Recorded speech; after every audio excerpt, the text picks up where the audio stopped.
showed that Europe is worth protecting and that we should also commit to protecting Europe. I mean, this is something that the American administrations have asked us to do since Eisenhower, I believe, and now we're finally doing this. But we should do this together, make sure that we have contingency plans and that we know what everyone is supposed to do. And maybe social media negotiation is not the best thing. Secretary Rubio and Hexen have been absent from the last few NATO ministerials. Has that been the role since then? Do you think it's helpful that Secretary Rubio is going to be present today and be able to discuss things face to face? Of course, I'm very grateful that he will be attending today. It is important. It's been a while since we met in Brussels and a while since the US was present at the highest level. So I look forward to having thorough discussions today and also preparing for the meeting in Ankara that we want to be a success, of course.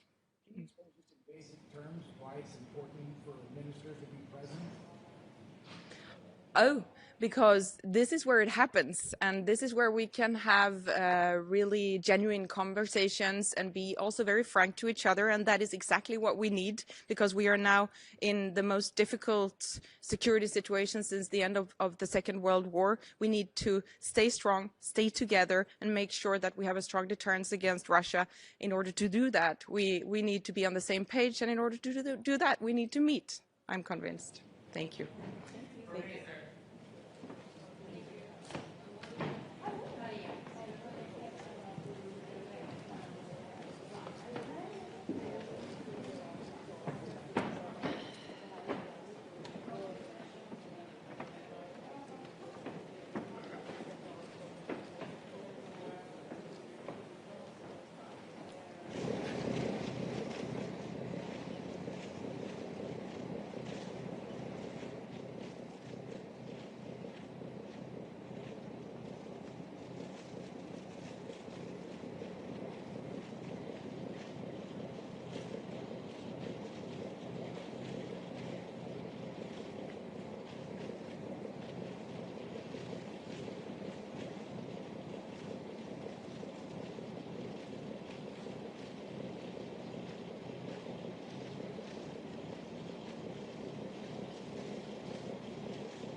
Good morning. Today we have a very important meeting among the foreign ministers of NATO, and I can assure as one of the eastern border member of NATO that NATO works well. Because if you see during the last couple of weeks we have more and more drones coming into our territories, Ukraine drones, but the responsible of that is Russia, because Russia is waging the aggressive war against Ukraine and Russia is guiding these drones to NATO territory. So we saw that NATO is working very well. The Romanian fighters took down one drone in Estonia, and it is a sign that actually it is working as a clockwork. It's united. All the plans what we have, they are solid, and it shows as well the unity.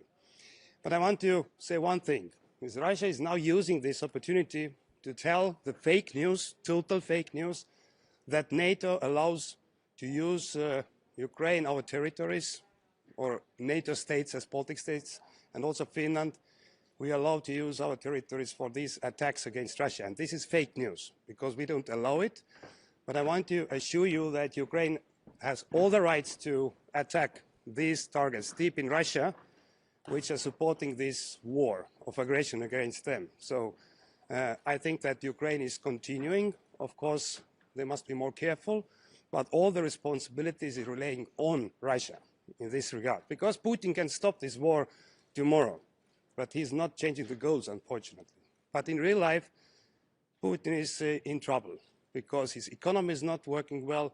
And if you see our region, so this gas and oil export through the Baltic Sea, it's close to 60%. It is lifeline for him. And Ukraine is hitting very heavily this corner. And that's why I see that as well. Putin is trying to divide Western unity and as well trying to push all of us to put more pressure on Ukraine, stop these attacks, deep strike sanctions, as Ukrainians says. So, but this is the right way to go forward, to put more pressure on Russia. So this is about Ukraine. The second thing is I'm very happy that now Secretary General Rutte has put on the table as well Estonia proposal already a couple of years ago, a long-time commitment for the allies, 0.25% of GDP military support. It is so important that we give this message and also the real commitment to Ukraine, because Russia will remain a threat. And we don't see that Putin is changing the goals very soon, and this kind of cooperation about military support as well, the investments to defense industry are very crucial. So I do hope that all NATO allies will share the burden which the Nordic Baltics and some other countries are already doing right now. About 5% of GDP. We are all happy about this commitment last year in The Hague, and we now facing the Ankara meeting. Estonia is doing the real defense spendings already this year, 5.2, 5.4% of GDP, and these are we are following the plans we adopted already in Vilnius 2 years ago about the NATO new regional defense plans. And NATO must show unity in Ankara. We are talking about this because it is so important that we do everything in coordinated ways. It's about deterrence, which is of course important for us, but as well we need to build the real capabilities. So the defense capability targets are as well something we are focusing in, because this is a so-called we're measuring the commitment from all the different member states. So on Hormuz, as you know, Estonia was one of the first countries who said that if our allies need our support, we're always ready to commit, because if we need our allies, so we expect exactly the same, and we have done it through the history, as you know. And as well now we are ready to participate in different missions if the time is right with our commitments. So, and we'll discuss as well what can we do more, because Hormuz must be opened and secured, because this is a part of our economy and trade. We all pay more, and it's not good to have this kind of military conflict in this region. So thank you very much. Minister Salminen, Sorry? about the 700 troops that are based in Estonia, U.S. troops, and what's the meaning of the reversal of President Trump's announcement? Are you concerned about the deployment in Estonia? I'm not a concerned person. I'm very practical. Yesterday evening we heard as well and saw the President Trump's tweet about 5,000 extra troops to Poland. So this is one defense theater. It's all connected to each other. But of course, everything what we are talking about, NATO deterrence as well, US troops in Europe, it's a full picture, and it must happen, whatever happens, with coordinated ways. And of course, we are not only talking about Estonia, Latvia, Lithuania, Poland, we are talking about the eastern flank and Europe. And this is my message as well to US partners, is that let's do it more coordinated ways. How do you deal with the lack of predictability from the US side? That's the reason why we are gathering today here as well to talk face to face. But if I said as well, this is about US to decide how many troops are in Europe. It's clear that Europe must do more, and we are more committed, not only about money, but the defense industry, troops. And, but everything what concerns the NATO deterrence and capabilities, it must be happening in coordinated ways. Thank you. I will be pushed away. Can somebody check the mic, because it's really not easy to hear what you're saying? Good morning.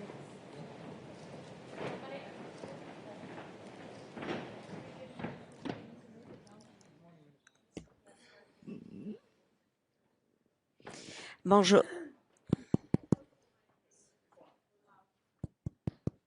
Marche pas. Okay. Bonjour tout le monde. Hi everybody. It's wonderful to be here. Je suis très contente de vous voir ce matin ici à Suède. I'm just back from Latvia, where I was visiting the Canadian Armed Forces troops who are on the ground as Canada's largest overseas military operation. And in this moment where the Baltic states are on NATO's eastern front, Canada stands strongly with NATO and with the Baltic states. I just concluded a 3+1, in fact, with the Baltic states to reinforce Canada's commitment not only to NATO, but also to the Baltic states themselves. I also want to indicate that we are here to discuss several important issues comme homologue, comme collègue du pays de l'OTAN, et on va avoir des conversations sur la défense collective et aussi qu'est-ce que nous pouvons faire avant le sommet en juillet.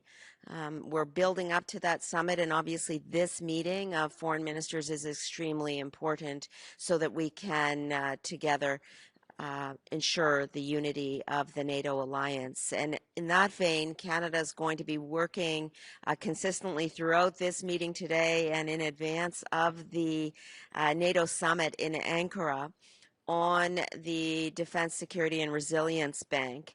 That is a collective effort that we are leading, as Canada was already the host of the negotiations for the charter.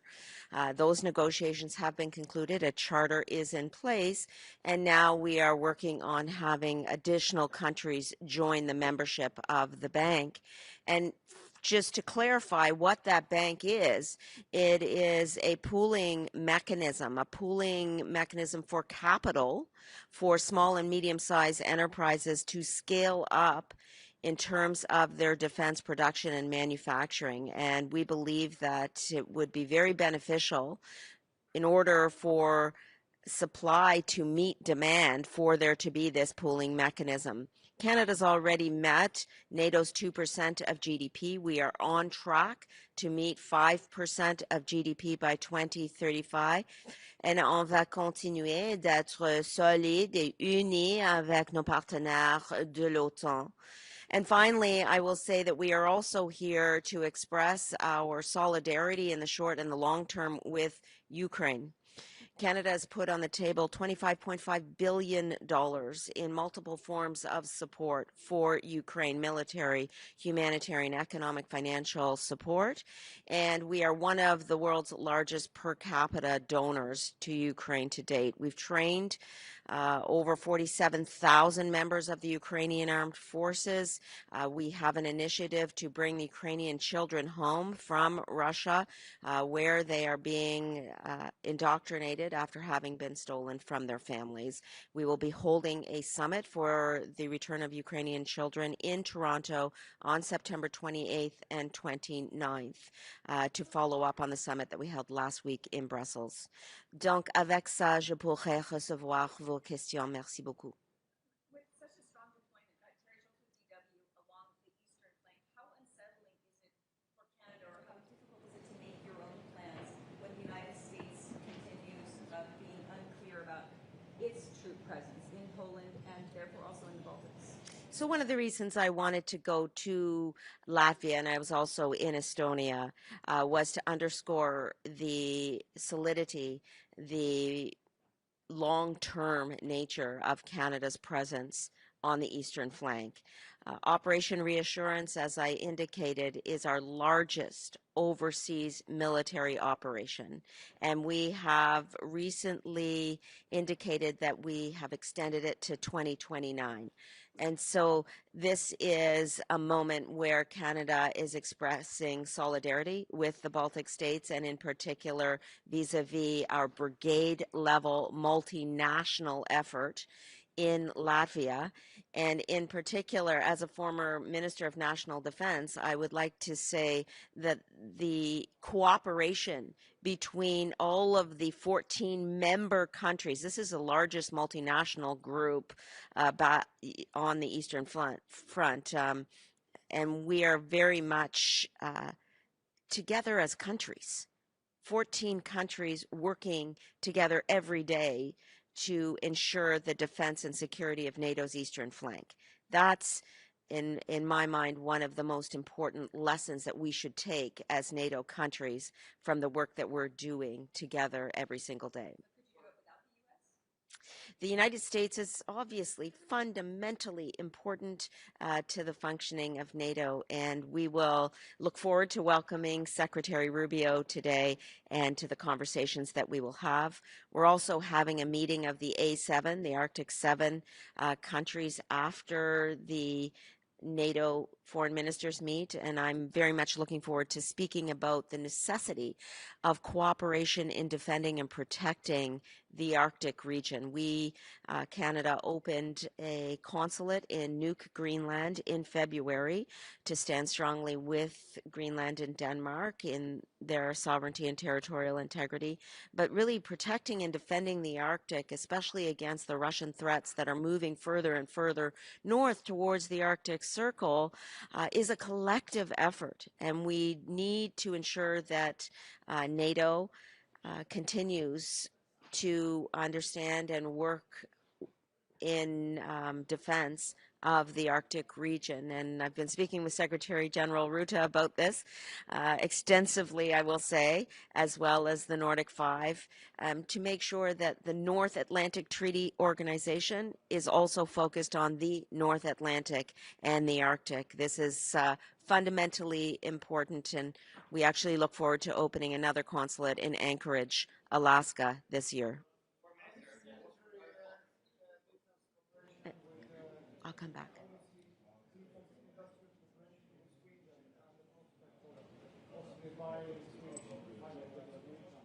So let me just say that our relationship with Sweden bilaterally is extremely strong. We welcomed the King and Queen earlier this year to Canada, and I was fortunate enough to be able to meet them at the Governor General's residence. And of course, I had a bilateral meeting with my counterpart yesterday right here to reinforce and underscore the strength of our relationship along multiple axes and in multiple sectors. And so again, we'll look forward to continuing this work across all sectors. And at this point, that's all I will say on that.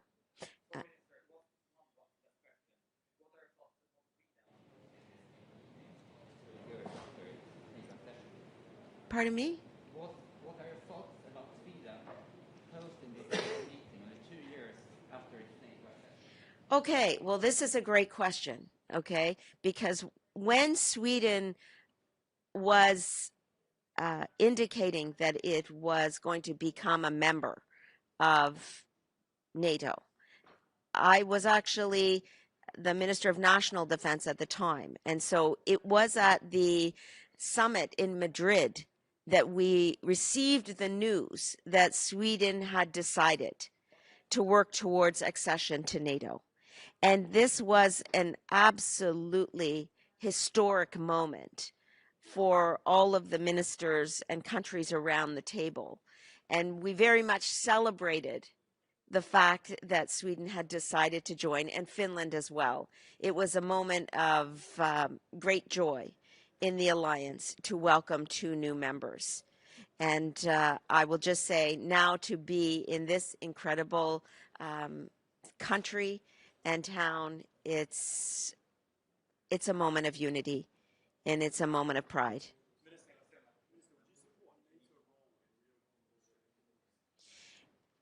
Our work on Hormuz is very much focused on supporting the Gulf countries and the need for freedom of navigation and the support of international law in the Strait of Hormuz. Canada is working very closely with the UK, France coalition, and once there is a permanent ceasefire, we will look forward to supporting in any way possible, demining expertise, other cyber and logistics capabilities that the Minister of National Defense is leading.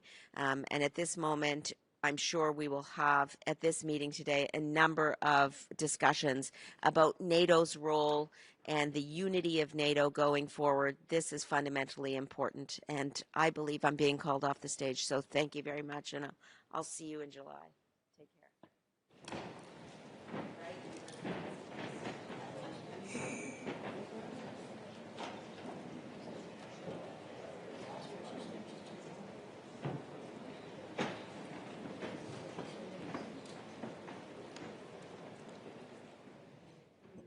Very good morning, everybody. I will speak in English, but I'll say 2 sentences in Norwegian for the Swedish press.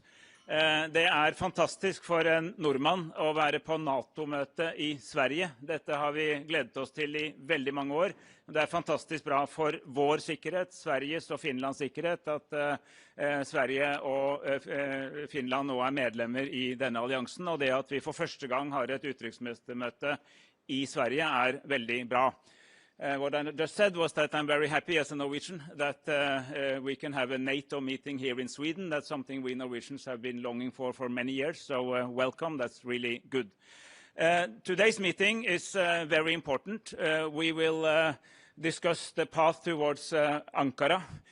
What we are now seeing is the development of the idea of a NATO 3.0. My reading of that is that NATO 1.0 was NATO during the Cold War. Then we had some years where much of our activity was out of area and outside of Article 5 and a number of international operations in faraway places. What we're seeing in 3.0 is that we are back in the transatlantic area. We're back as a defensive alliance. We are back focusing on Article 5, and we're back preparing for actual war in order to deter war. And what came out of the Hague summit last year was an agreement that was both to invest 5% in defense and security. That's 3.5 for pure defense and 1.5 for other security-related activities, but also to be very clear that Russia is the defining threat. It's not the only threat, but it's the defining threat. And that's important because as a current Minister of Foreign Affairs, but a former Minister of Defense, I know that the defense forces need to know what to plan for. What are the scenarios? What are the challenges? What are the issues to plan for?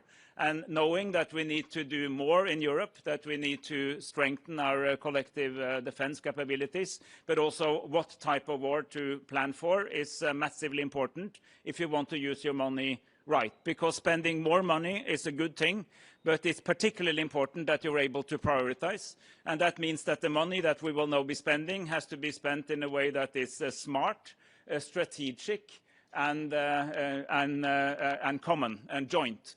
and that we also make sure that we strengthen our defense industries, because Economy 101 tells you that if you just increase the demand without also increasing the supply, you will not have more defense, just more expensive defense. So we also need to do more together in defense industries in order to be able to fulfill this.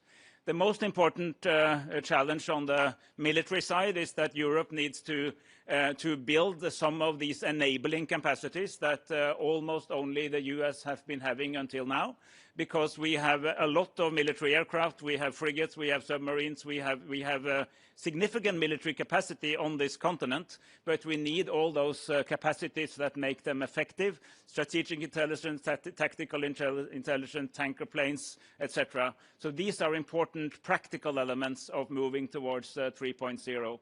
I believe that a stronger Europe in a stronger NATO makes a lot of sense. We need a stronger European, including Canadian, dimension of this, and exact will make the US a more relevant partner, Europe also a more relevant partner for the US.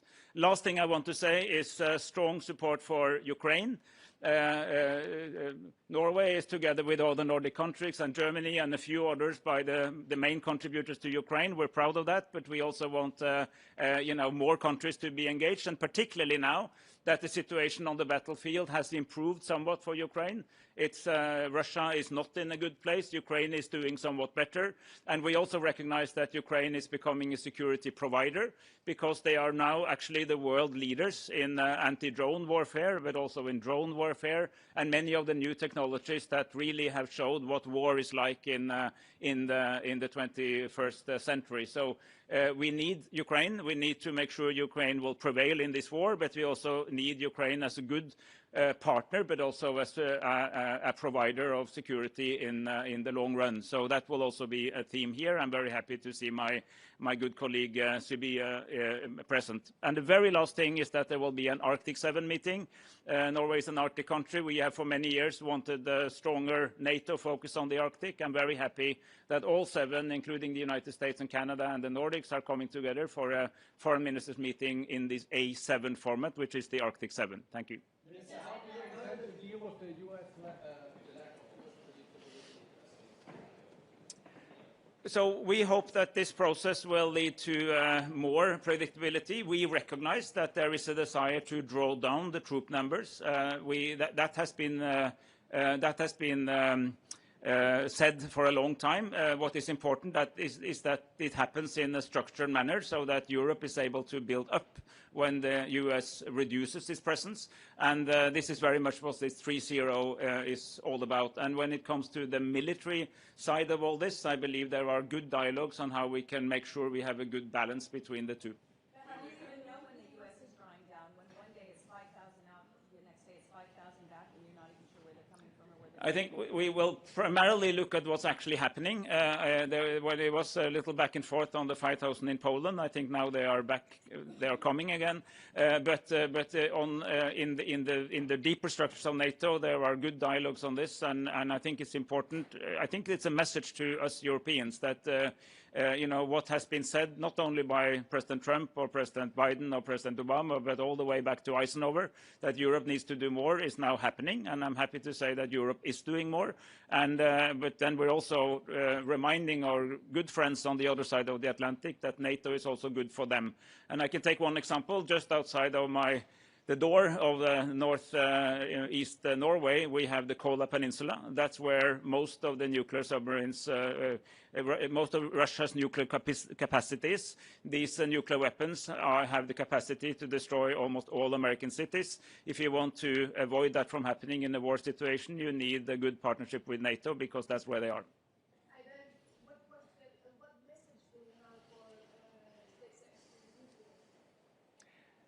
Well, I'm very happy he's here, and that we should use this meeting very constructively, because we should take this towards Ankara in a way that we will come out as a strengthened alliance with a stronger Europe in a stronger NATO. And I believe that we are on a good track in creating a conversation where that both sides feel confident around that. We will have a conversation on what the US strategy and the European strategy be and how the two can be aligned, and I'm looking forward to that conversation. I think I need to leave now. Thank you.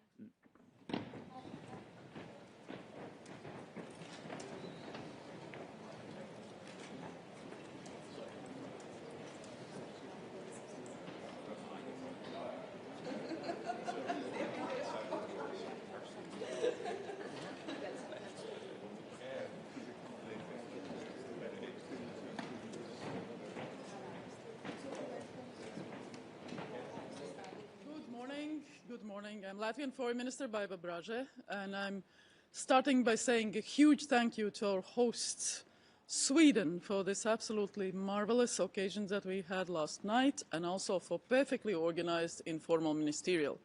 So it's all about work, and for us the most important thing is to pass that way towards the summit, and the summit should demonstrate really achievable goals for all allies, how we are moving towards the 5% target for GDP of defense.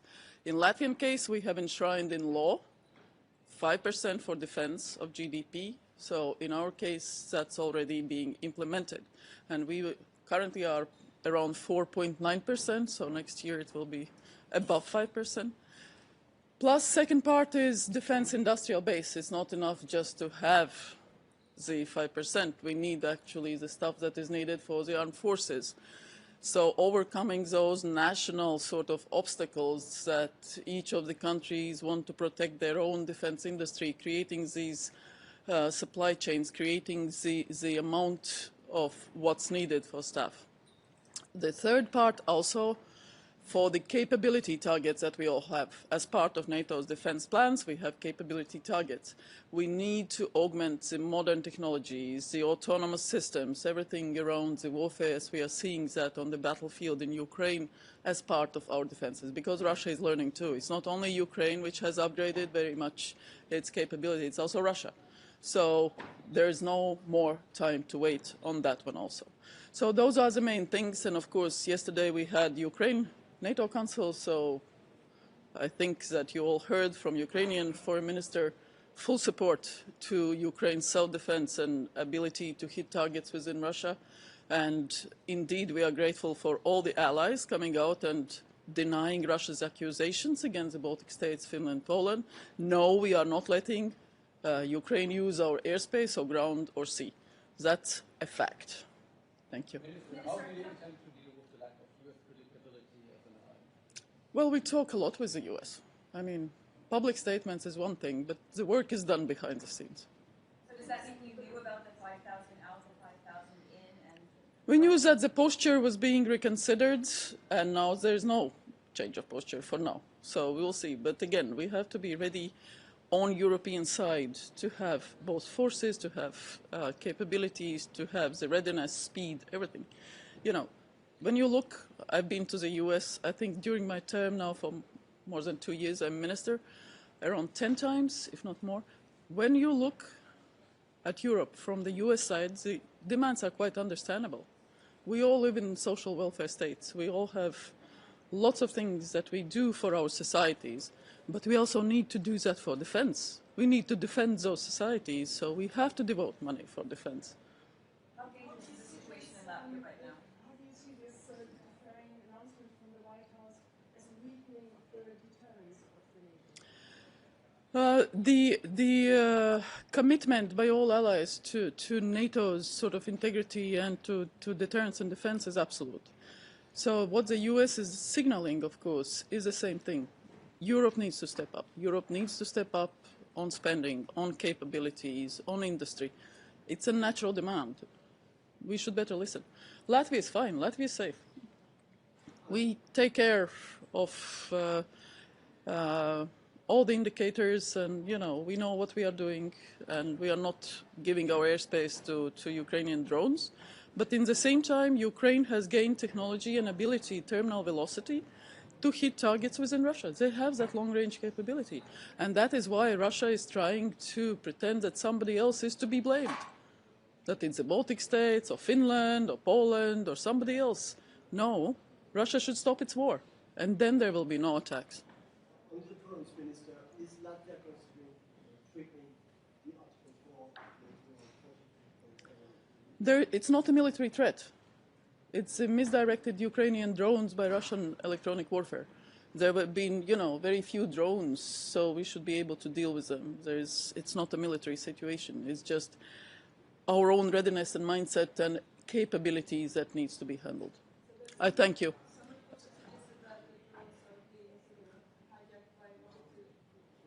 I cannot confirm that. I cannot confirm that.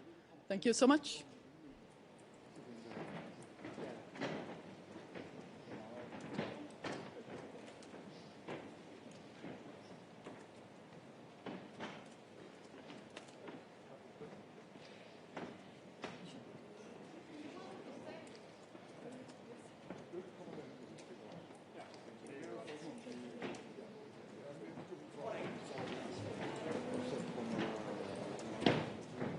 See you. Good morning.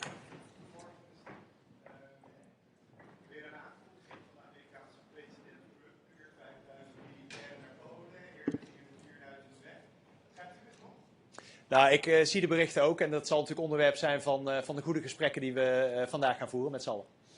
Wat hoopt u dat de Amerikanen nu duidelijk gaan maken? Dat het misschien iets minder chaotisch hier gaat? Nou, het gaat er niet zozeer om ook wat de Amerikanen ons duidelijk willen maken. Ik denk dat het belangrijk is dat wij ook laten zien dat we de zorgen van de Amerikanen goed snappen. Dat we fors meer investeren als Europese landen voor onze eigen veiligheid. En tegelijkertijd een overdracht van verantwoordelijkheden, van capaciteiten ook op een hele geordende, verantwoorde manier doen. En ik denk dat dat het belangrijkste is van de gesprekken die we voeren vandaag. Same question in English.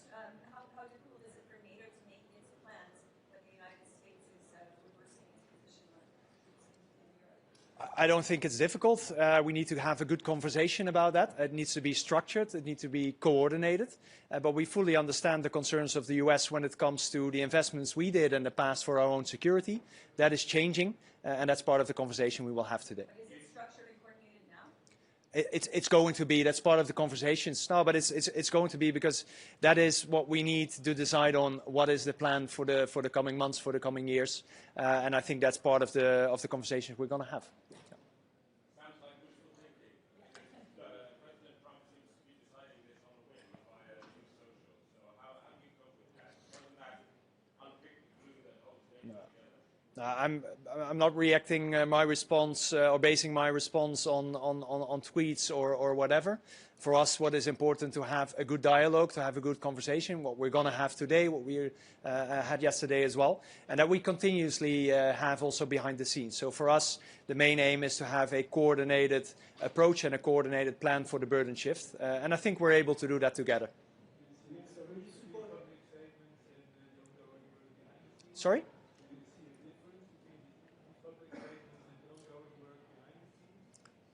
No, I think we're working on it very constructively, but that's also a part of the conversations we have today. Today is an important moment, and we're aiming to have a coordinated burden shift.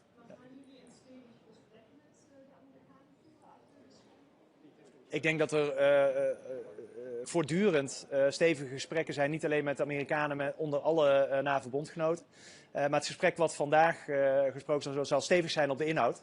En tegelijkertijd het uitgangspunt is de eenheid. En laten we ook niet vergeten dat niet alleen de Europeanen zijn die het belangrijk vinden dat de VS bij de NAVO zit, maar dat ook voor de VS heel veel belangen zijn om bij de NAVO te zitten. Kijk alleen al naar alle logistieke stromen die we de afgelopen weken ook gezien hebben richting het Midden-Oosten.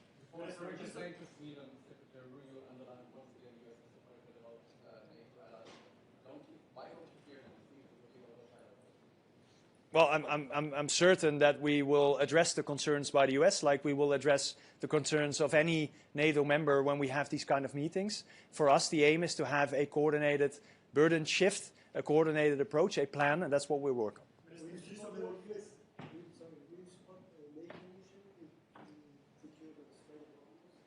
Well, currently the Netherlands is involved in the big international coalition. I think we should have a coordinated approach, but we stand ready to take our share, to take our responsibility for the freedom of navigation once the situation arrives, because the freedom of navigation for the Netherlands is unnegotiable. Well, I cannot say a lot about the specifics of the military planning. It also depends on the context and also of what others can do. It needs to be coordinated, but we're a seafaring nation. We have our knowledge, we have our expertise, and we're ready to contribute. I think it's always important that we do things in a coordinated way and a coordinated approach. And obviously NATO members are part of it, and I think we need the expertise of NATO there as well. Thank you very much. Thank you. Oh.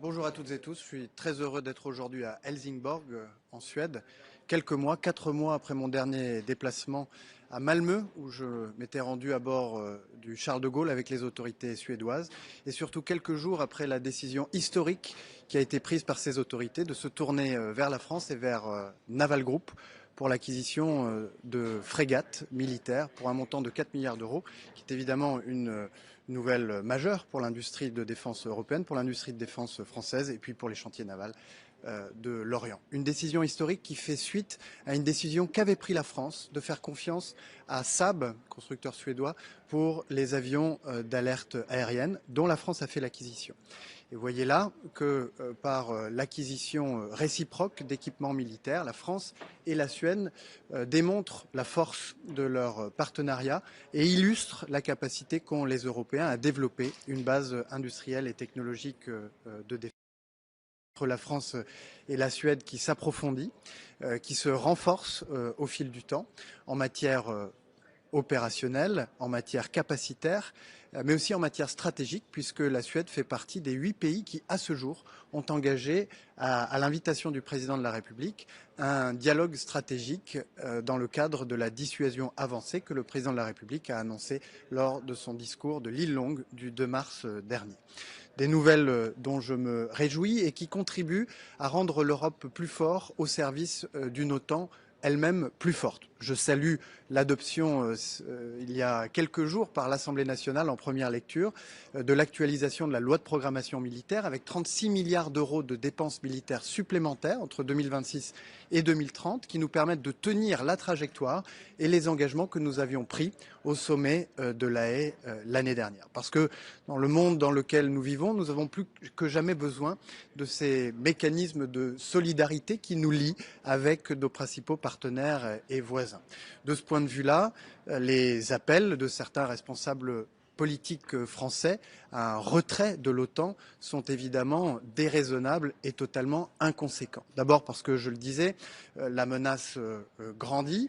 Certains de nos partenaires, et je pense en particulier aux États baltes, ces derniers jours sont harcelés en continu par l'agressivité de la Russie et ils vivraient comme une trahison une telle prise de distance avec une organisation qui, depuis 1949, nous a permis de dissuader, d'écarter toute forme de menace. D'autre part, parce que au moment où les États-Unis d'Amérique réévaluent le niveau de leur engagement, de leur présence sur le continent européen au sein de l'Alliance, eh bien c'est précisément l'opportunité pour la France et pour les Européens d'y développer leur vision, développer leur capacité, bref, d'européaniser l'OTAN. Et puis enfin parce que la présence solide, forte de la France au sein de l'OTAN n'est en aucun cas incompatible avec d'autres initiatives que la France a pu prendre ces derniers mois. Je pense notamment à la coalition des volontaires que la France et le Royaume-Uni ont rassemblée, qui s'est réunie le 6 janvier dernier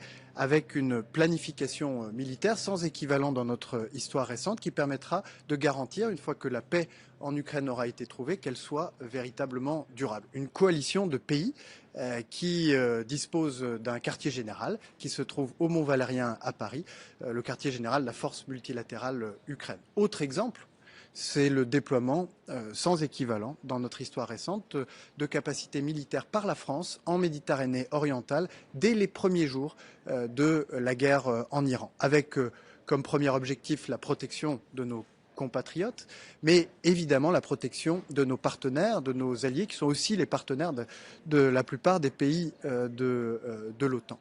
Ce déploiement de capacités démontre la capacité qu'a la France à tenir ses engagements, à être également une puissance de paix qui assure par cette capacité à prendre des initiatives la paix et la sécurité du monde. Et puis le dernier exemple que je voudrais citer et qui, à mon sens, est aujourd'hui très important, c'est l'initiative que le président de la République a lancée pour faciliter la reprise du trafic dans le détroit d'Ormuz en réunissant, là encore, une coalition pour former une mission internationale de pays volontaires mettant en commun des capacités militaires de déminage et d'escorte, de manière à ce que, une fois que les conditions le permettront dans le détroit d'Ormuz, dans une posture strictement défensive et en coordination avec les pays du détroit, eh bien que la reprise du trafic soit la plus rapide possible. Pourquoi ?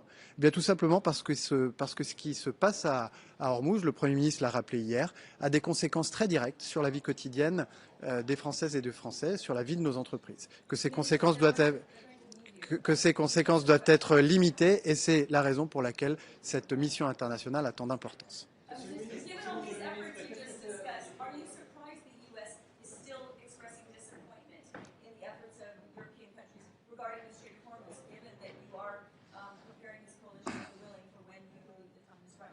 So we have been in close contact with the US administration on this international mission every step of the way, and I sense a true recognition of the value of such a gathering of countries putting together their military capacity, demining, escorting, in order for the resumption of maritime traffic to be as swift as possible, because everybody knows it, everybody feels it, the blockage of the Strait of Hormuz, which is unacceptable in any circumstances and unjustifiable, has consequences for the daily lives of our co-citizens on each side of the ocean.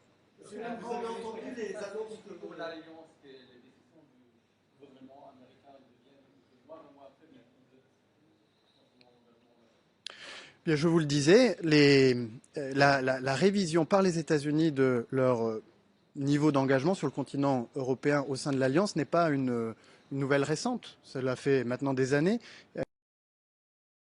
disent que l'Alliance s'y prépare et que les Européens, depuis quelques années, prennent toutes leurs responsabilités. J'y vois là une opportunité de renforcer la place de l'Europe au sein de l'Alliance, d'européaniser cette Alliance, d'y développer capacité nos visions, de prendre nos responsabilités, une Europe plus forte dans une Alliance plus forte. Est-ce que c'est le meilleur moyen de faire les choses en annonçant sur les réseaux sociaux des retraits, puis les ajouts de troupes? Est-ce que c'est la meilleure façon de traiter les alliés? Et qu'est-ce que vous allez demander là-dessus? Vous savez, si je suis là aujourd'hui, ce n'est pas pour commenter des messages sur X, c'est précisément pour aborder avec l'ensemble des États membres de cette alliance la manière dont nous prenons, nous, Européens, une part plus importante de nos responsabilités. Je vous remercie donc pour vos questions et je me dirige à la salle de travail. Merci beaucoup.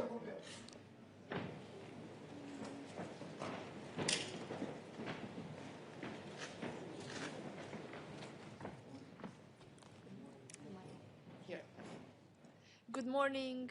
Romania arrives to the meeting of Ministers of Foreign Affairs with clear objectives on the security of the Black Sea and on the eastern flank. As you know, last week we hosted in Bucharest the Bucharest 9 summit alongside our Nordic allies, and we come here at the ministerial with a clear message on the need of having enhanced capabilities on the eastern flank, on the need to focus on maritime security. What we've discussed at the Bucharest 9 summit with our Nordic allies as well, and the participants from the United States, was the strategic continuum between the Black Sea, the Baltics, and the Nordics.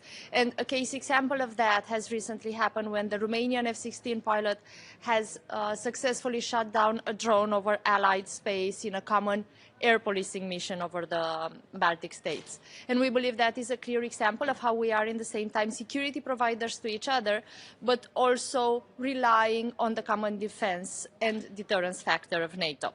We're also going to overview the commitments that we have taken in the Hague summit. In the case of Romania, our budget allocation for this year is close to 3.5%, 2.45 on actual procurement. We're going to have more than half of that budget on new capabilities. And in the case of Romania, we have a strong investment on strategic infrastructure, military mobility, also as a factor to use this moment of time and financing instruments to grow our economy. And we have more than 1.4% allocation this year in the budget in that direction. One of the sources of financing is actually the SAFE loan that the European Commission has signed yesterday with Romania. It's a 16.8 billion loan. And I'm mentioning this because one of the focus Romania always has in the EU and NATO conversations is the complementarity between the efforts that NATO has and the European Union has. We are strong supporters of the complementarity and strategic alignment of the decisions. One focus for Romania has been throughout the year and is in today's conversation as well, the way we answer together within NATO at hybrid threats. We're talking about hybrid threats that Russia is mostly posing, be it on land or sea, in the air, or otherwise in more complex environments. And we have worked in the last months alongside more than 10 allies to put forward proposals of a stronger coordinated response. We're going to host in Bucharest in October the hybrid symposium where experts from every ally come together to focus on the common answer we have within NATO. As we assess that the number and the intensity of hybrid threats, especially coming from Russia, is going to grow into allied space in the future. Thank you. If you have any questions. So with the growing hybrid threats, what do you make of the U.S. signal that it may shoots out, anymore? Romania has already been subject of a drawdown. So does it unsettle you that it looks like the U.S. will, in any case, reduce its presence along the eastern flank? Well, here it is quite clear that for some time we are preparing within NATO and, of course, within Europe to adapt to the new U.S. strategy, which in time is going to be an increased focus on Indo-Pacific and therefore an increased strength that is needed from European allies to protect our own space. That being said, it is very important to mention that from the withdrawal of the rotative troops, what we have done with the United States and within NATO as well is we have managed to increase other types of presence. In our case, what was important was our ability to monitor our airspace, especially as we have the longest border with the war in Ukraine, more than 650 kilometers, and alongside the United States, we have managed to increase our capabilities there for defense. And also, of course, the recent examples of Romania allowing for access into our basis for defensive capabilities and logistical support is also an example where we think it is important to showcase that between allies we are security providers to each other rather than some allies relying on others unilaterally. And we believe that is a good example of a constructive relationship. Therefore, our conversation and the position Romania has is that it is a continuous need for U.S. presence on European territory. On Romania's case as well, we have had these conversations with our counterparts that we still think an increased need for capabilities is obvious on the eastern flank and specifically at the Black Sea. And why am I mentioning the Black Sea is we have there a demining experience together with Turkey and Bulgaria. We're at this moment able to share the experience that Romania has on demining, but also we believe it is essential that we protect the Black Sea together as it is a strategic energy source. Romania is now the number one natural gas producer in the European Union, and with the strategic projects at the Black Sea, we are going to increase that by 80%, allowing for more of the energy autonomy needed in the region to decouple from Russian energy sources. And we're also working with US on that in terms of energy transportation infrastructure.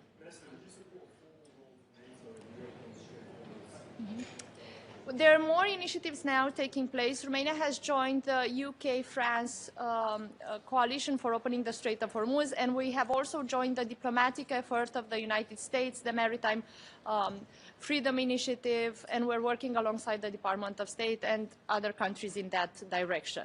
It is a conversation of whether part or significant parts of those conversations move into a NATO format. There's also a conversation we're having at the European Union level, because there's already a maritime security mission that is not at the Strait of Hormuz, but could be reallocated in that direction. And these conversations are developing, but on Romania's side, what I can say is that we have decided early on to get ourselves involved at the diplomatic level and also at an assessment of capabilities in the moment of a ceasefire and peace there, because although we do not have ships in the Strait of Hormuz, it is obvious for everyone that reopening the Strait of Hormuz is an imperative, not just for lowering the energy prices, but also to prevent a food crisis. And we have seen this in another moment in time where we were very close to a food crisis because we needed to find a way to allow for the cereals from Ukraine at the beginning of the war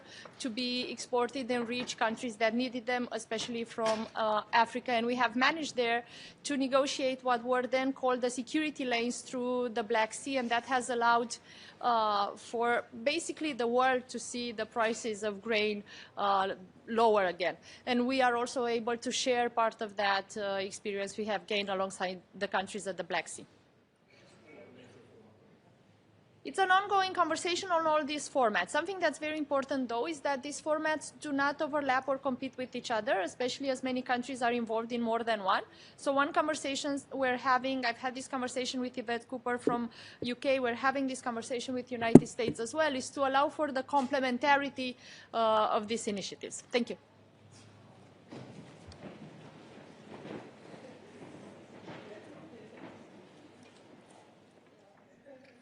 So good morning. It's a pleasure to be in Helsingborg for what is a very important foreign ministerial meeting. First of all, it's an opportunity coming close to 1 year since the Hague summit to take stock of what has been achieved since Hague, but also in light of the upcoming very important summit in Ankara. We will be discussing several very important topics. First of all, we are taking stock in terms of our achievement when it comes to investments in the area of defense. We will be discussing our defense industries, but also equally important, we will be discussing the very diligent support that we have provided as an alliance for Ukraine and what our plans moving forward are. Of course, the situation in the Middle East will inevitably come up as well. And I will be insisting that we also discuss the Western Balkans, an area of Europe where there is serious malign influence coming from external factors and where security risks still exist. NATO is an alliance that is becoming stronger and stronger thanks to our commitment to 5% spending in defense. And in that sense, I think that today we will have an opportunity to discuss many of the challenges that the alliance has, but also the opportunities in front of the alliance. Thank you.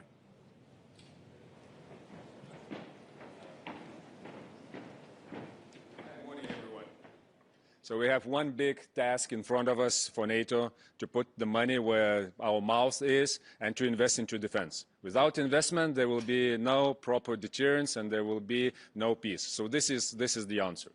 The other thing, from Helsingborg to Ankara, we have to show the unity of alliance, to show to ourselves, prove it to ourselves, and also show to our adversaries that we are united as never, that transatlantic bond is effective and it's working, and this is how we will continue. There are a couple of more things that we will be talking today. The first, that NATO is, and NATO security is indivisible. So this week only in Lithuania we had twice ear alerts because of the drones interfering into our airspace.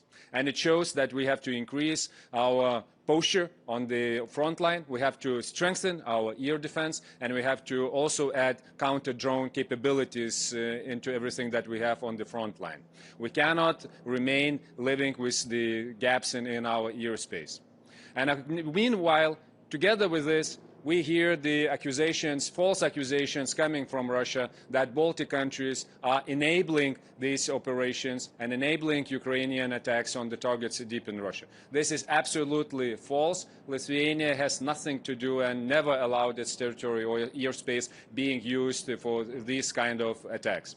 What we have to do in proper to step up what concerns our security is to strengthen Eastern Sentry, Baltic Sentry, but not only within NATO. We have tools within the European Union also. We have to implement faster Eastern Flank Watch initiative and also introduce the new instrument to strengthen the resilience on the Eastern front line. This is very much needed. The second thing, that's for Europe to step up. We have main threat, Russia. That is 360, from Arctic down to Mediterranean, from cyber to space. So we have to step up also our capabilities. It's for us to take more share on our shoulders. Third, Ukraine. Ukraine is defending now the first contact line. And we have to support them with everything that we have. Before Ankara summit, we expect that there will be the instrument that would allow us to share the support to Ukraine evenly and in fair way. It cannot be left only for some of the allies. And the final element, and the topic, that is defense industry. We have to make it more open for the North American, our allies. We have to make it really mobile and without the bureaucratic additional barriers in it. Thank you. Lithuania is very affected by deployments in Poland. So with this reversal by the United States, do you have any clarity on exactly what the U.S. presence is going to be, not just in Poland, but also in Lithuania? Have you had any news about the soldiers that are there? We heard the news from Washington this morning or this night already. So we believe and strongly believe that it's in the United States' interest to have deployments in Europe. That is the most effective way what concerns deterrence. That is the cheapest way to keep the continent in peace. And it is also the benefits militarily for the United States. It is in our interest to have them at the very front line because this is the most effective deterrence. And we provide the best host nation support, the state-of-art housing and all the conditions what concerns training there. So I believe that there will be the long-lasting solution as we are hearing indicators right now. Thank you very much.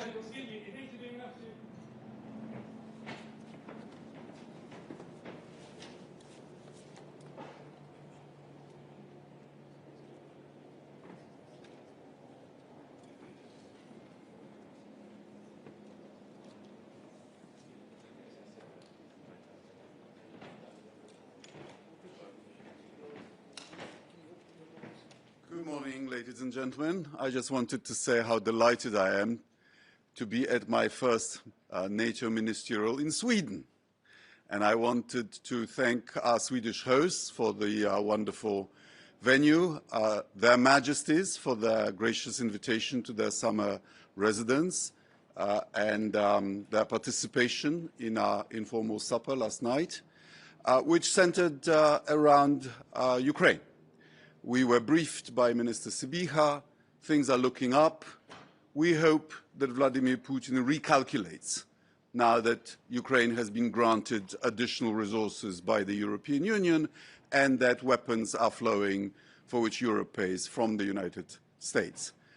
Today we will prepare for the NATO summit in Ankara. Poland, as you know, together with Lithuania, is the largest spender in NATO, 4.7% of GDP last year, 4.8% this year. And I have an additional reason for confidence this morning. I want to thank President Trump for his announcement that the rotation, the presence of American troops in Poland will be maintained more or less at previous levels. I want to thank the President and everybody who contributed to these decisions, our friends in Congress, Ambassadors Whitaker and Rose in NATO and Poland, and of course all the Polish officials that have contributed. I think Poland's reputation as a country that takes defense seriously also helped. So I think we are going to have a lively and important ministerial. Thank you.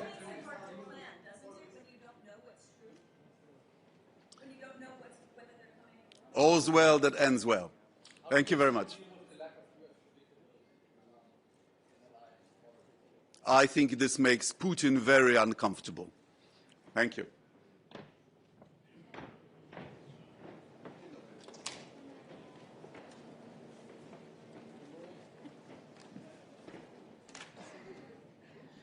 I will speak first in Spanish, and then, of course, I will address any question in English. Estamos en un momento crucial para la seguridad euroatlántica en el que nos enfrentamos a lo que es la mayor crisis mundial de este siglo. La agresión Rusia contra Ucrania continúa. Ayer tuvimos un Consejo OTAN-Ucrania en el que volvimos a reafirmar todo nuestro apoyo a Ucrania y en ese sentido España ha comprometido 50 millones de euros nuevos extras al mecanismo PURL para garantizar la defensa ucraniana y tenemos una situación en nuestra vecindad sur, un concepto que España introdujo en el concepto estratégico de la OTAN durante la cumbre en Madrid, que es extraordinariamente preocupante y que también tiene que estar en nuestras mentes. La unidad euroatlántica, la unidad en la OTAN sigue siendo fundamental. España es un socio absolutamente comprometido con la seguridad euroatlántica. 2.000 soldados desplegados en estos momentos en el flanco este, garantizando también la seguridad de los cielos bálticos, en Eslovaquia, en Rumanía, en misiones en el Mediterráneo, también en misión OTAN en Irak, que en estos momentos estamos liderando, con una batería Patriot en Turquía. Y estamos cumpliendo con lo que acordamos en Gales, con nuestro gasto en defensa, y estamos cumpliendo también con la entrega de las capacidades. Por lo tanto, España, un aliado clave y comprometido con la seguridad euroatlántica y con la seguridad del flanco este y de la vecindad sur.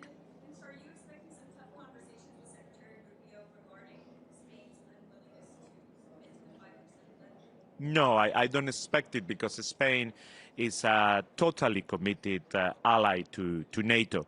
We have a historical deployment of troops in the eastern flank, 2,000 soldiers, more than 4,000 soldiers all over the world. We are leading the NATO mission in Iraq. We are present in the mission in the Mediterranean. Our airplanes guarantee the security of the Baltics. We have a Patriot battery in Turkey also, to be committed to the security of our southern flank that we know very, very well. And Spain is a country that always delivers what we commit. We have right now a defense expenditure of 2.1, which is more than some of the allies. We have committed and given all the capacities that we have been requested by NATO. Not all the allies can say the same thing. So there is one thing about saying what you are going to do and not doing it, which some do, or what Spain does. We have a word, and when we say that we are going to deliver, we deliver.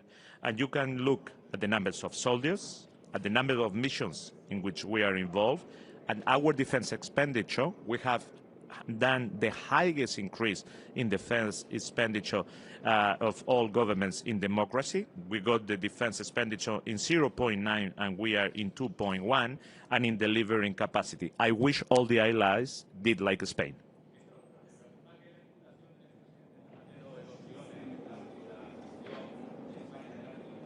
En absoluto, nadie me pregunta por ese asunto y lo que sí, he tenido varios encuentros bilaterales ya con mi colega canadiense, mi colega de la República Checa. Ayer en la cena estuve hablando con todos ellos. Todo el mundo lo que señala es la solidez de la posición internacional de España. Todo el mundo aplaude nuestra política exterior humanista, basada en la coherencia, que dice lo mismo en Ucrania que en Gaza, que en Líbano, en cualquier lugar del mundo y frente a cualquiera, cuando se ve también nuestro crecimiento económico, el mayor de la Unión Europea, con un récord de empleo, 22 millones de personas en la seguridad social, todo eso hace que la posición de España, no podía ser de otra manera, por supuesto, sea una posición sólida. Y aquí en la OTAN, un país como España, un país fiable, que siempre cumple lo que dice, 2,1% de gasto en defensa. No todos los países pueden estar en ese nivel de gasto, a pesar de que digan que van a dar mucho más. Todas las capacidades pedidas por la OTAN las hemos entregado. No todos los aliados de la OTAN hoy en la sala podrán decir lo que yo sí puedo decir con la cabeza muy alta. Y un despliegue histórico de soldados. Solamente en el flanco este, 2.000, participando en misiones en el Mediterráneo, una batería Patriot en Turquía. Ojalá todos los aliados de la OTAN tuvieran el compromiso con la seguridad atlántica de España.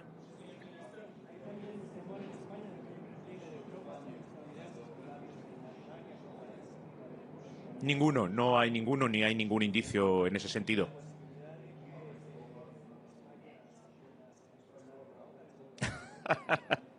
Hablemos en serio. Thank you. ¿Quién? Perdón.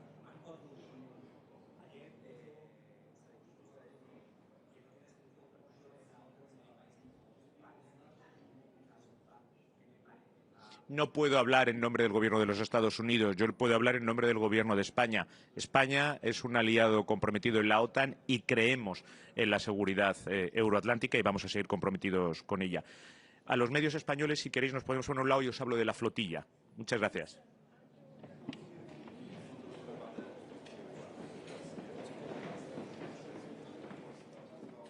A very good morning. We are here to work for peace and freedom. Finland is on track to reach the 5% defense spending target as set forth in the NATO summit last year in The Hague.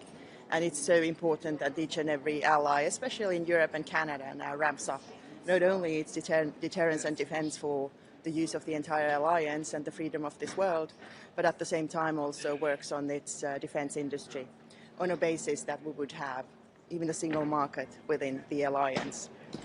Now, what Russia is doing is completely unacceptable, not only through its full-scale war of aggression against Ukraine, but also the latest disinformation campaign against the Baltic states.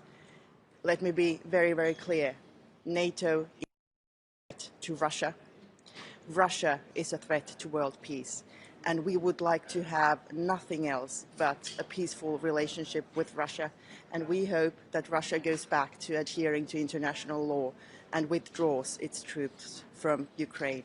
And I hope in the very near future as well, we will have Ukraine as a member in NATO, also defending freedom and peace, but most certainly the values which we hold dear, democracy, the rule of law, and individual liberties.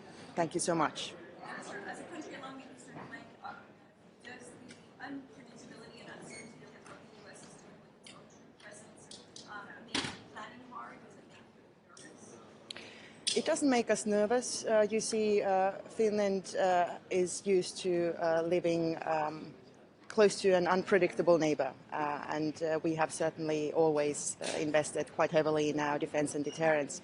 And again, not to threaten anybody, but to make sure that our population, but also our partners and friends, can live in freedom and liberty. So we hope that also through this ministerial meeting, which we will be holding today, we will be able to compare notes on how together we are better positioned to achieve that goal. And certainly it helps that now each and every European nation as well, including Canada, is making significant steps towards higher defense spending.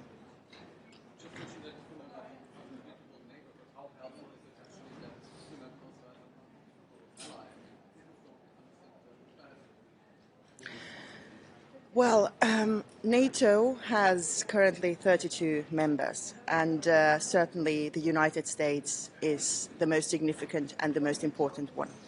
And the United States is not withdrawing from NATO. On the very contrary, again, we will be hearing today Secretary Rubio committing the United States to NATO. And at the same time, it's so important that we in Europe really take the situation seriously. Russia is a threat to world peace, and therefore we really need to be able to pull our own weight when it comes to defending Europe and the values which we hold dear. Thank you so much. Good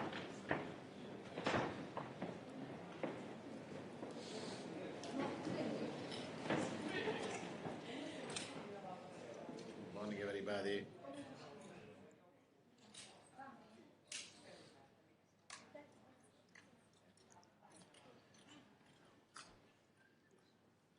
Italy is a strong supporter of NATO. We want to do more as Italians and as Europeans. We are ready for spending more. We want to achieve the 5% of the GDP. But at European level, we need more flexibility for energy. We need to have the same rules for Italy, for defense and for energy in this difficult moment for European and every economy in the world. On NATO, we want to strengthen the European pillar. We believe in European defense. As I said, we need to do more on defense industry. Of course, Italy is in favor to buy European, but also to buy among friends. Friends are UK, United States, Japan, and the other countries, part of the G7 and the NATO. But this is very, very important to have one strong pillar is America, the second strong pillar is Europe. On Ukraine, we need to do what is important for strengthening the Ukrainian position. We are in favor of Ukraine full member of the European Union, but we need to pave the way for achieving this goal, and we are ready as Italy for doing more, for respecting the European rules. But the goal is to have Ukraine full member of the European Union with the Western Balkans. This is very important for us. Also, we need to pave the way for the next important meeting in Turkey on NATO. We need to work all together for achieving good results, because NATO is crucial. It's not only a military agreement, it's a political agreement. NATO is crucial for peace. Without NATO, it's difficult to strengthen peace in the world. For this, we need to look also at the south. Not only we need to look at East, but we need to look also at the south. Africa is very important for us. We need a strong NATO engagement in the south of the Mediterranean Sea, and also we need to look at Africa. Thank you.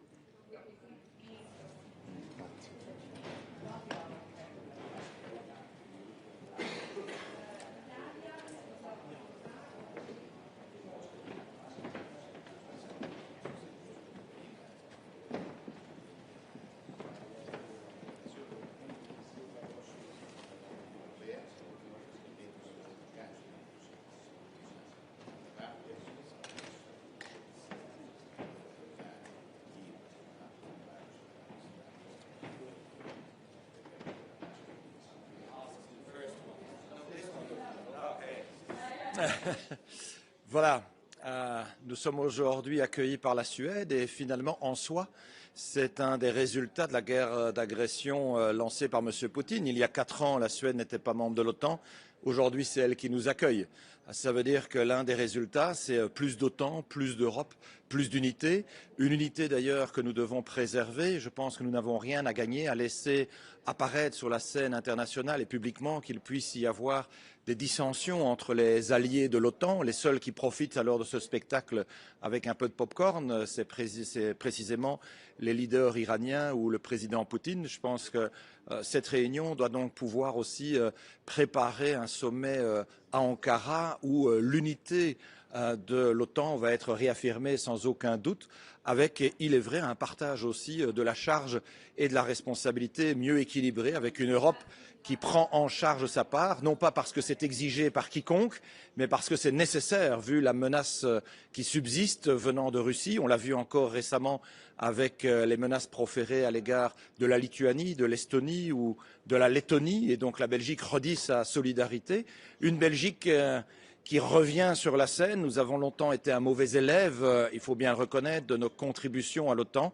Nous avons fait un effort substantiel, proportionnellement le plus conséquent de l'ensemble des alliés. Nous sommes maintenant au fameux 2%, auquel s'ajoute 1,5% supplémentaire d'investissement en matière de sécurité et de défense complémentaires.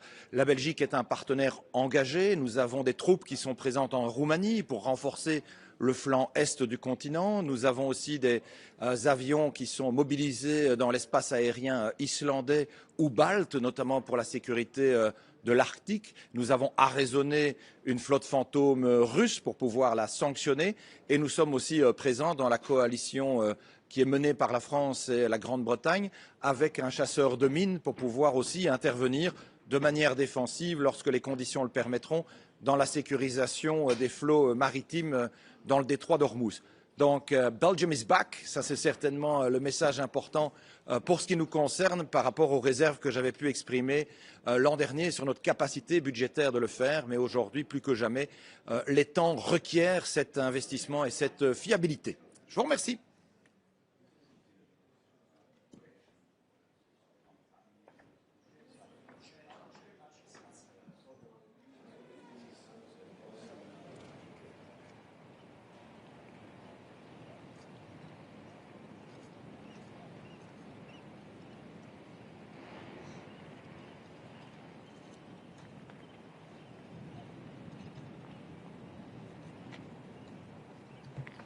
Kommer gående nu.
Yes, 9:45 can go into the video, and I will give the signal.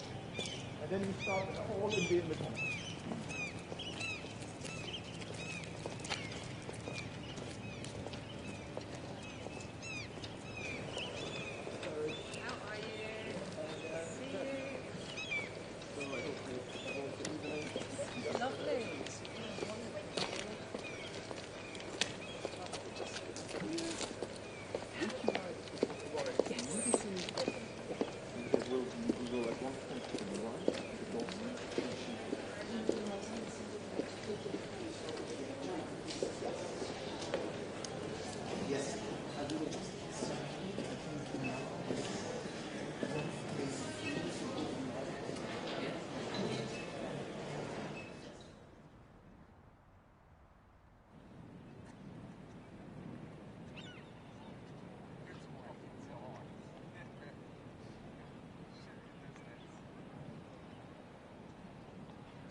Sådär.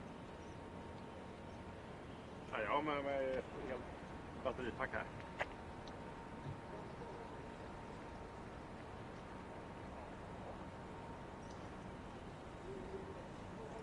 Nu kommer de. Kan jag zooma in?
Hi,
um 11 Uhr macht jemand anders die Schaltung.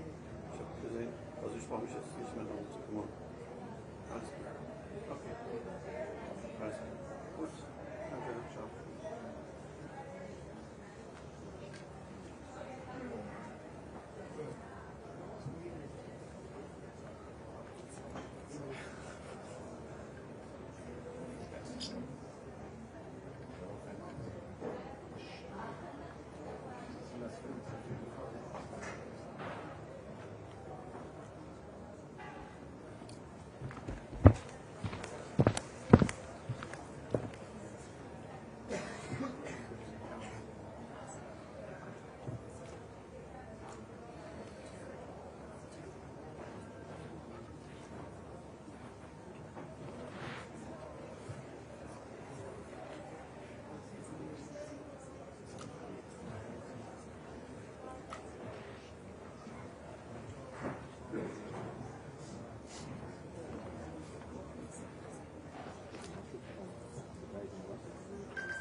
Yeah, sorry.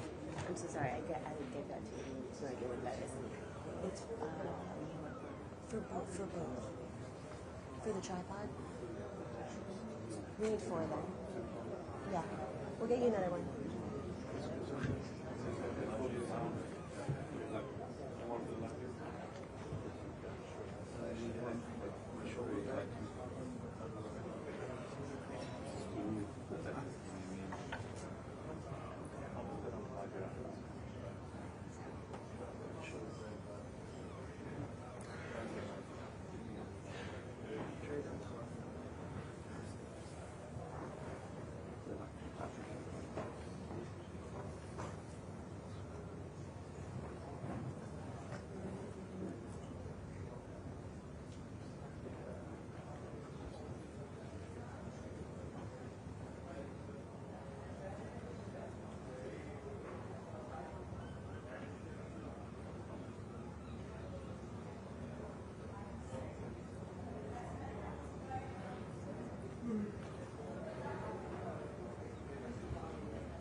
So, good morning again, and good morning again, Marco Rubio.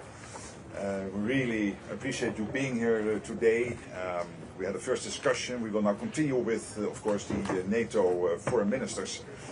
And the meeting will very much concentrate on a couple of issues also on your mind and the President's mind, which has to do with the defense spending.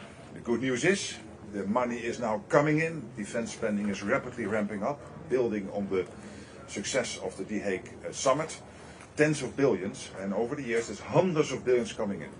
That also leads us to the question how to spend it, to make sure that it is spent well, and that brings us to the big issue of the defense industrial base, which is not producing enough. This is a problem in Europe, this is a problem in the US, and this will be a big issue at the Ankara summit. But there are huge opportunities here. We have to produce more to maintain our deterrence and defense, but there are also big in terms of the defense dividend societal effects here, in terms of jobs, new factories opening up, new production lines across the Atlantic, and even more fostering the transatlantic bond. And of course Ukraine will be on the agenda today, making sure that Ukraine stays strong in the fight. And I again want to thank the United States for the fact that the critical flow of US military support to Ukraine in terms of, for example, the interceptors for APT systems continues to go, paid for by European and Canadian allies. And it is really vital for Ukraine to stay strong in the fight.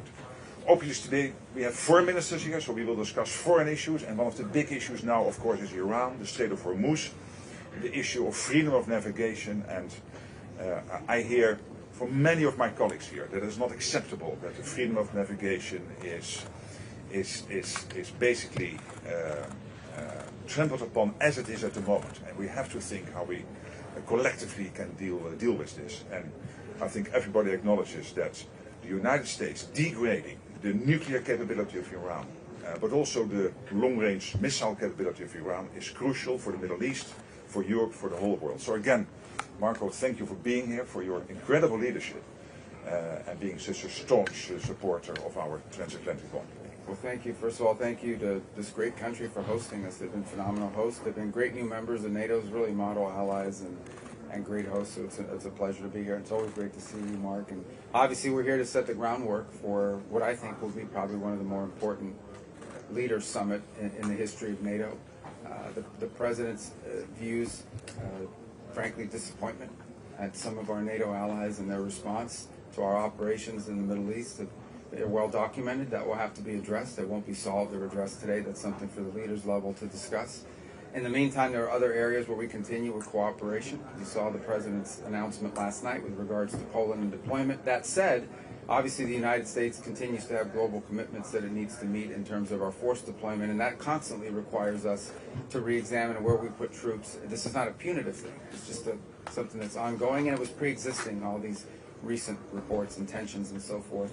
So that's a process that will continue, that I think in a very positive and productive way, and collaboration with our allies can reach decisions. But in the end, you know, like any alliance, it has to be good for everyone who's involved. It has to be a clear understanding of what the expectations are, and so certainly we'll try to lay the groundwork for that. One of the areas where I think we definitely can cooperate on is the defense industrial base. It is clear to the world, to all of us in the alliance and beyond, that we simply are not able to produce munitions today at a rate that are necessary for future needs. That's something that has to be addressed. That's something that we can work together on. That's something we want to work together on. I think it's key not just to production, but to interoperability.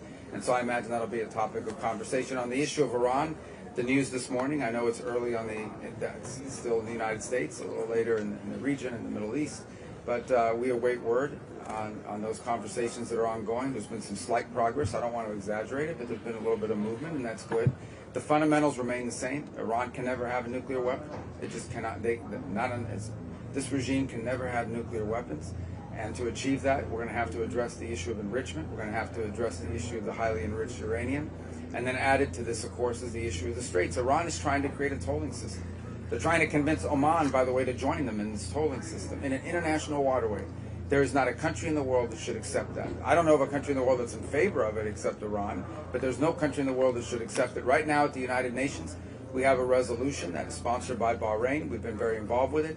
It has the highest number of co-sponsors of any resolution ever before the Security Council. Unfortunately, a couple of countries on the Security Council are thinking about vetoing it. That would be lamentable. We are doing everything we can, though, to achieve the sort of global consensus that's necessary to prevent this from happening, and we're trying to use the United Nations. Let's see if the United Nations still works. It's a place that we're going to try to get an outcome for, and obviously I think almost every country represented here today has signed on as a co-sponsor of that resolution, and if they haven't, I'm sure they soon will, because I don't know of anyone in the world that should be in favor of a tolling system in an international waterway. That's just not acceptable. It can't happen. If that were to happen in the Straits of Hormuz, it will happen in 5 other places around the world. Why would countries all over the world say, well, we want to do this too?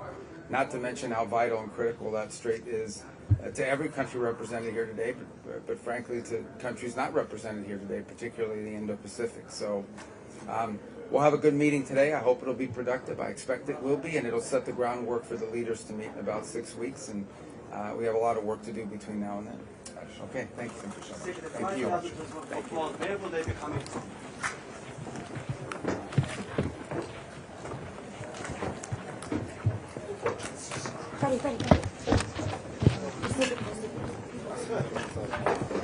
Okay, guys.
Excellencies, if you could please look for a few seconds straight in front of you.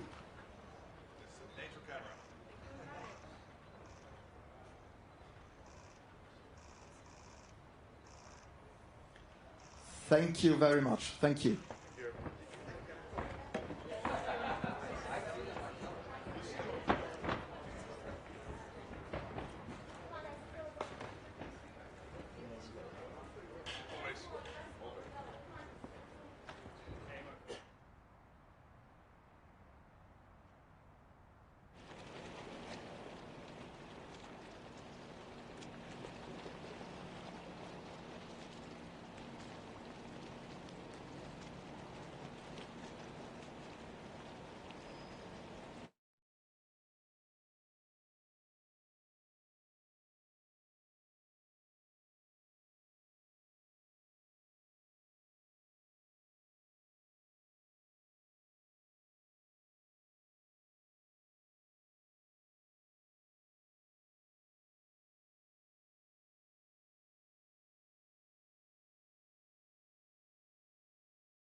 Can you go a little bit in the middle for us to have just the logo? Yeah.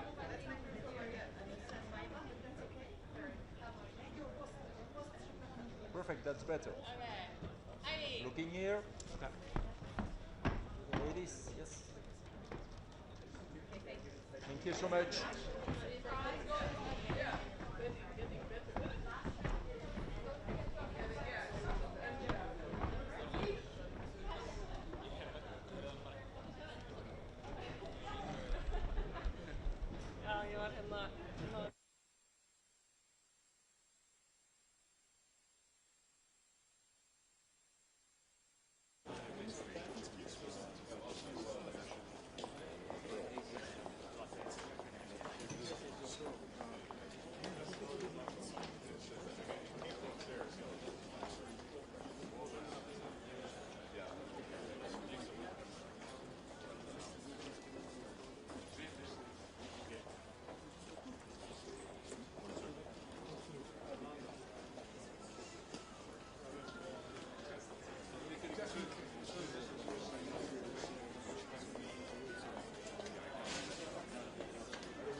Yeah, but please let me know.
C'est à droite.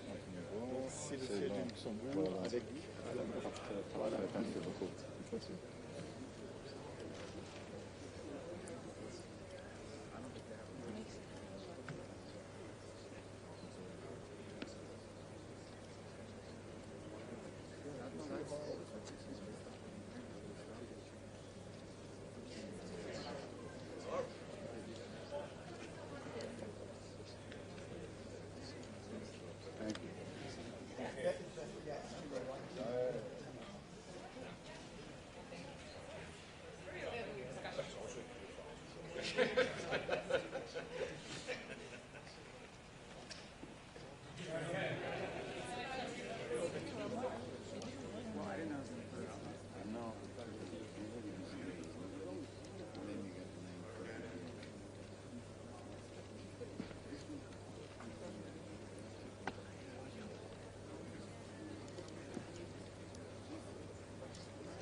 Dear colleague, with you we have to get started.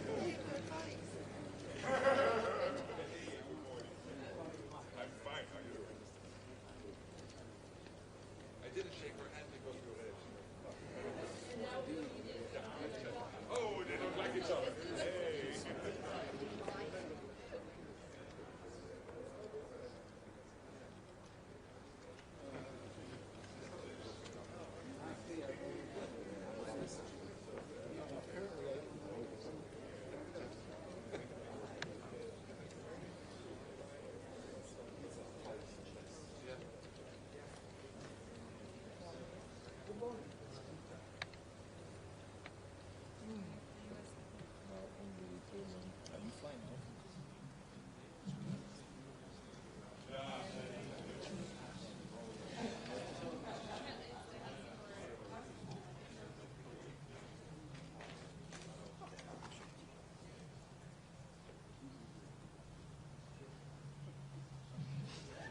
I sit here or there? No, here. Yes.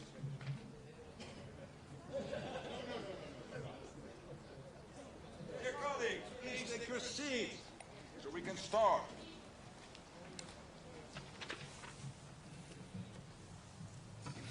So, good morning. Good morning to this important meeting of NATO foreign ministers. And I indeed again want to thank Sweden for the wonderful hospitality. Also last night with the King and Queen and the Prime Minister, it was a really lovely evening.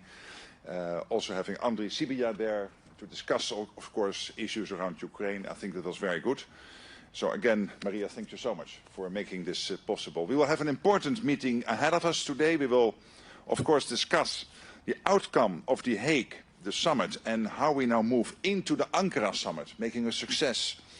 First of all, when it comes to the spending, and we see all over NATO territory the spending rapidly ramping up. Last year, it is really staggering in Europe, in Canada, equalizing now over time with the United States. But that is not the only reason we spend more. Yes, of course, we do it for that reason because it is fair, but also because we need the money to make us capable of defending NATO territory. And it is deeply rooted, as you know, in the capability targets. But this money only makes sense, not only when we have the men and women in uniform, of course, they are key, but also for them to have their hands on the defense industrial output. And that is a big issue all over NATO territory. So that will be a big issue in Ankara, but also an opportunity. Because when we speak sometimes about the defense dividend, the jobs, the extra production capacity coming online to defend ourselves, there is also, of course, an economic element in the US, in Canada, in Europe, and we see more and more companies working across the Atlantic. And then third, Ukraine. Making sure that we do everything to keep Ukraine as strong as possible in the fight. Of course, there are developments. The whole situation with Iran, the Strait of Hormuz, the freedom of navigation, at this moment basically seriously being under threat there is an issue we will no doubt also touch upon today. I know many of us are very worried about the situation, and I know that many countries have already pre-positioned very important military equipment close to theater. So to see how we collectively can help in the next phase. And so all of that will be no doubt today being discussed. Hey, again, thank you for organizing this, all of you for being here, and now for the media, please leave the room. First me, right?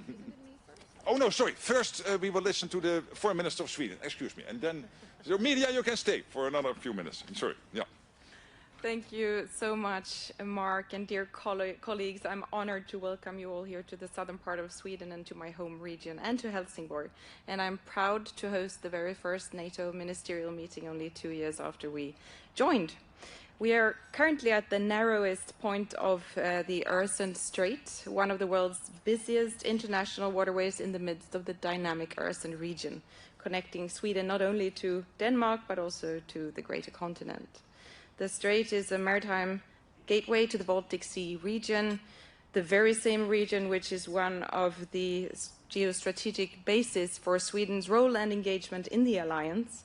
With our membership, the security map of this part of Europe has been redrawn, allowing an increase of NATO's operational depth and tying the High North, the North Atlantic and the Baltic regions more closely together. Russia continues to threaten the security in the whole Euro-Atlantic area and test our readiness. Right here along the coastline, vessels from Russia's shadow fleet pass almost on a daily basis, financing Russia's war of aggression against Ukraine. It underlines the importance of NATO's policy to constrain, counter and contest Russia. Dear colleagues, today's meeting is an important milestone on the road to the NATO summit in Ankara. The focus of the discussion will be how we together can deliver on the key priorities ahead of the summit, and our priorities are threefold. Demonstrating progress on the Hague Defence Investment Plan in order to enhance deterrence and defence, increasing defence production, and ensuring stronger and more sustainable support to Ukraine. These are all key points for the unity and the resolve of the alliance. I will come back to Sweden's contributions later, but I want to thank you, Secretary General, for steering us through today's discussion, and I very much look forward to our exchanges. Thank you.